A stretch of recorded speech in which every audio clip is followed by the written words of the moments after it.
Bismillahirrahmanirrahim. Assalamualaikum warahmatullahi wabarakatuh. Alhamdulillah wassalatu wassalamu ala Rasulillah wa ala alihi wa sahbihi wa mawalah. Alhamdulillah tatimus sholihat.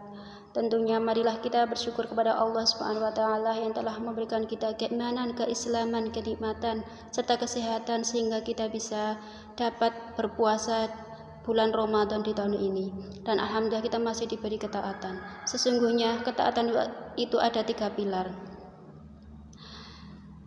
Apabila kita memiliki 3 pilar itu, maka tidak ada tempat kembali kecuali surga. Apa 3 pilar itu? Yang pertama adalah bersabar saat mendapat ujian. Sabar itu memang tidak bertepi dalam kehidupan kita sehari-hari. Hidup tanpa sabar itu sebagaimana jasad tanpa kepala, karena sesungguhnya kedudukan sabar dalam kehidupan kita sebagaimana kedudukan kepala dalam jasad kita adalah sangat mulia. Pilar yang kedua adalah dengan syukur. Dalam Quran surat Ibrahim disebutkan, la in syakartum la azidannakum inna 'adzabi lasyadid.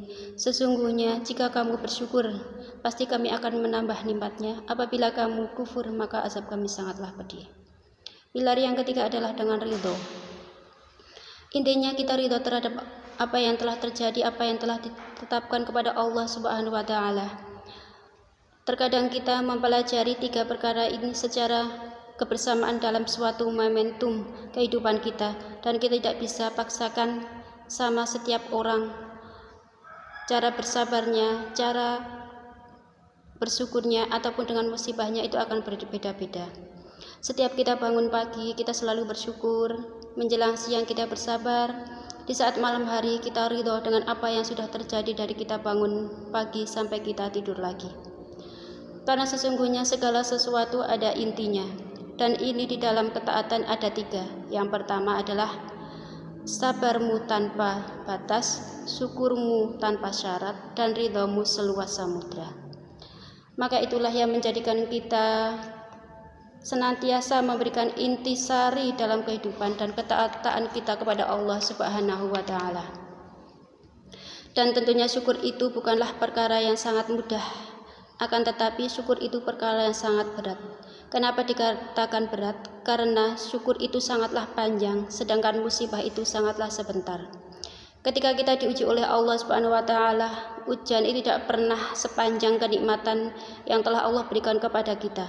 Sabar saat terkena musibah, sabar saat usaha kita bangkrut, sabar saat kita mendapat kekecewaan dari teman dekat ataupun kepada suami kita.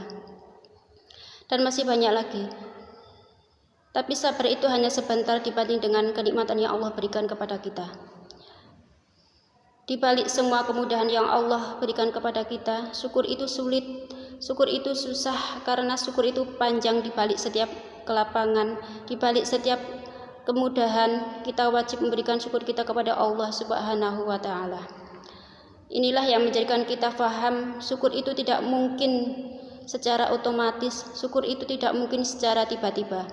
Tetapi syukur itu harus didatangkan dengan ilmu dan dikaji di majelis ilmu, supaya kita tahu bagaimana bersyukur kepada Allah Subhanahu wa taala.